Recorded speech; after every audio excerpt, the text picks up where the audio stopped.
Så fik vi afsluttet piger uge 10 på tatami 2, og det betyder, at næste pulje på tatami 2, det er drenge 7 år. Og det er drenge 7 år, som er næste pulje på tatami 2.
Og næste medaljeoverrækkelse, det er til piger uge 10, som vi gør klar til ved podiet.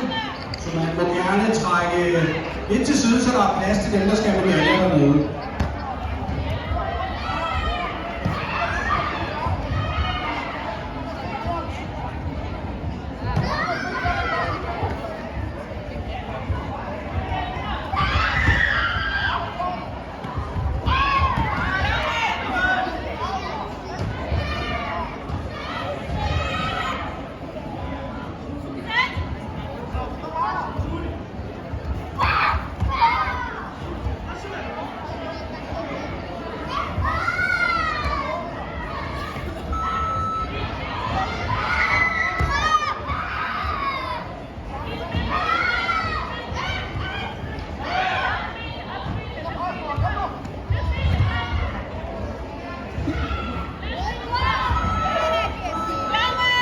Og så er vi klar til at give medaljer til piger uge 10.